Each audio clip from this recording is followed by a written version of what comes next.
Good day, sir. I am Mary Angeli G. Lusala from SDO South Cotabato and currently your student in EM 102.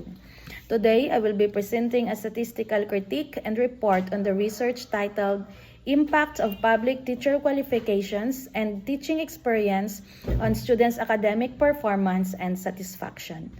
The core objective of this study was to determine how teacher demographics, specifically their years of experience and educational attainment, correlate with student outcomes, and whether knowledge sharing acts as a significant mediator in the relationship. Looking at the methodology, the researchers utilized a quantitative descriptive survey design with 50 teachers and 40 students in Agusan del Sur. From a statistical standpoint, the first thing to note is the instrument's reliability. The study reported a Cronbach's alpha of 0.95. In our context of statistics, this indicates excellent internal consistency, meaning the survey items were highly reliable and stable in measuring the intended variables. In Table 1, the demographic profile showing a young workforce with 38% of teachers having less than 5 years in experience. Interestingly, while 44% are college graduates, only a small fraction have completed their master's or PhD units. When we look at the means in Table 2, the level of student satisfaction scored a mean of 3.97, which falls under the agree and satisfied category. However, teachers' skills and methodologies received a lower mean of 3.17, described as neutral. This suggests a statistic gap. Students are satisfied, but they perceive teachers' methodologies as only moderately effective.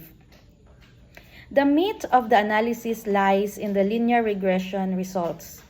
The researchers found that teacher qualifications had an R-squared value of 0.611, while teaching experience had an R-squared of 0.512. Interpreting this, we can say that 61% of the variance in student satisfaction is explained by the teacher's education, making it a stronger predictor than mere years on the job.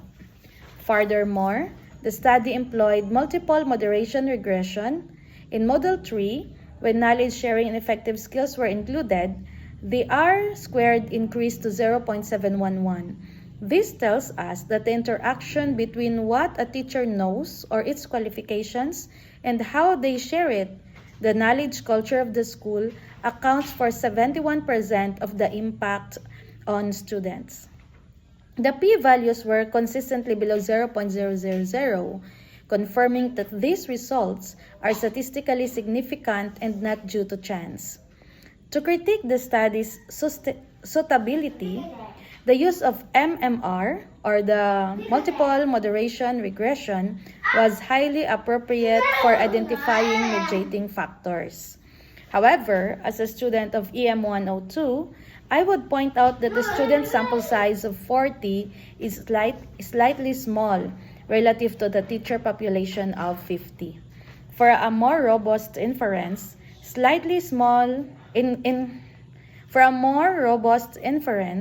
increasing the student sample would reduce the margin of error. In conclusion, the data proves that while experience matters, continuous professional development and knowledge sharing are the true drivers of student success. That's all, and thank you for your time.